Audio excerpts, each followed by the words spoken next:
We continue our focus now. Shannon Cake, Matt Sczesny with me. Thank you so much for joining us on To The Point.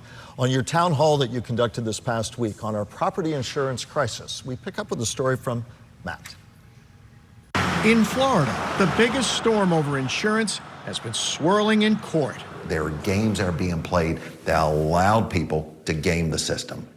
We don't need an environment where people are suing and settling. That's Florida Chief Financial Officer Jimmy Petronas. The suing and settling has been going on for years. It happens like this. Homeowners sometimes pressured to sign over insurance claims rights to a contractor. When the insurance company finds no damage and denies the claim, the contractor sues, and the insurance company's bills pile up, with Florida making up almost 80% of the country's insurance lawsuits over claims.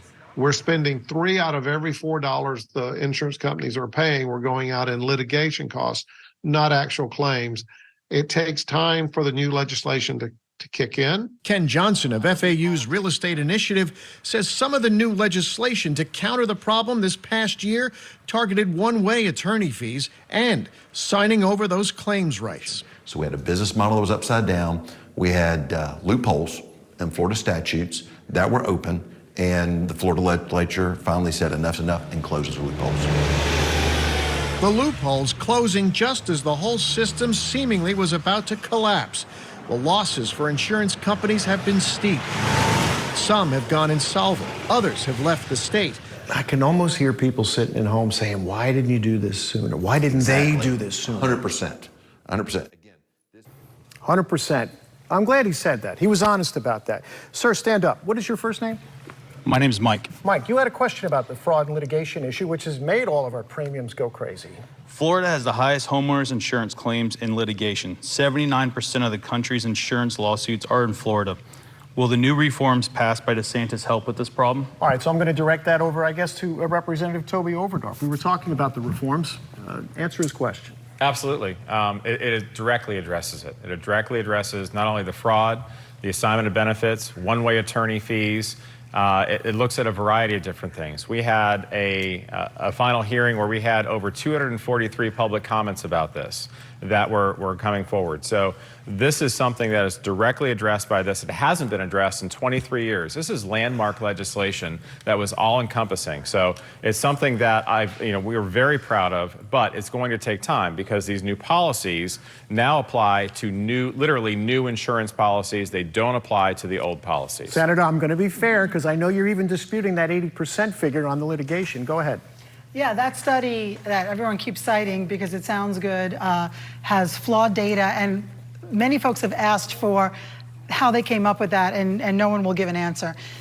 We had legislation a couple of years ago that required reports from the Office of Insurance Regulation. They never provided those reports about litigation. So they're hiding information. But as far as what the legislation did, think about this. It's obviously a very complex problem. I'm not going to pretend to have all the answers, but it's multifaceted. It's not just lawyers suing. The insurance company has a large role to play. There was nothing in that legislation that brought insurance companies to bear for what they have done. And litigation is your final way of protecting a consumer, because how else are they supposed to get paid? And the last thing I just want to say, Matt, about this, the legislation is it gives insurance companies no incentive to pay. There is no way to get them to... I would counteract that by saying that the Insurance Accountability Bill absolutely did exactly what Tina's talking about here. We'll leave it at that. And I want to go to Shannon because she's got more questions on the other side of the room. I have Debbie Pratt right here. Debbie, you were talking to me prior to the town hall. Literally, do you mind standing up so our camera can catch you?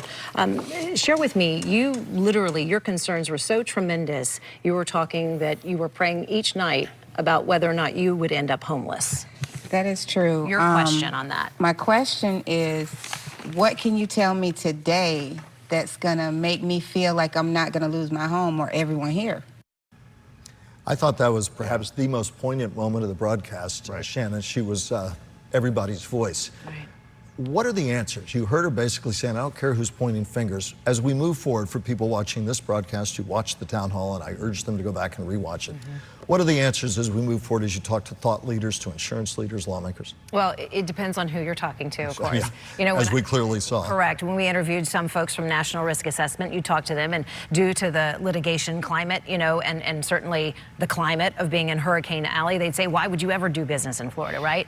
And then there's tremendous opportunity. As Matt pointed out, our CFO in the state feels like we've, you know, warmed that up a bit, and some companies are going to come back in and start reinsuring people here in Florida again. That was some, you know, hope that we might look down the lens of the, you know, the future and say, okay, they could come back to the table.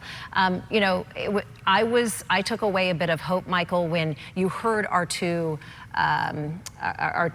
politicians on the stage saying that they intend to go back to Tallahassee. And one thing they agreed on was that there is so much more to do. They know that this has to be a top priority, especially when it came to our seniors, right? There were questions about our seniors. How do our seniors get through this? You heard from that woman whose voice, like you mentioned, you know, spoke for all of us, but then our seniors, how are they moving through this? What's on the more to do checklist? I know it's a big one, Matt. I know you've been covering this exhaustively, as has Shannon and really our entire team.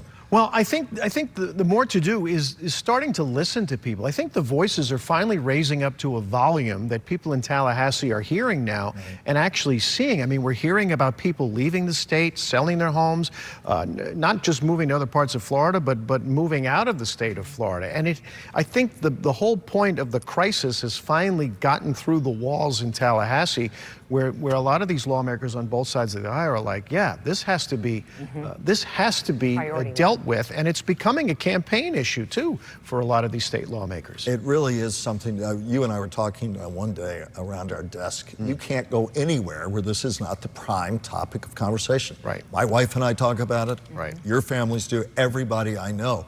So in that sense, you did feel like you at least came away with that commitment. We do have insurers coming back into the state. Final quick thought here, and we'll wrap it up with you two on the other side of the break. Final thought is, I mean, you know, the reality is this is a Republican-controlled legislature. We have to go with what they did. They're telling us to be patient about it. It's very tough, but we're hoping it's soon, and hope these more companies come in and bring some competition to this marketplace. And Democrats felt like, hey, you know, we have some ideas here. Perhaps there might be more give and take, a little bit more listening as they go back, you know, next legislative session. There may be a bit more collaboration, because my takeaway was this isn't a Democrat or a Republican issue. This is a Florida issue, and we have to start rowing together. Absolutely. Final thoughts from both of you on the other side of the break. Appreciated it. And we'll be right back.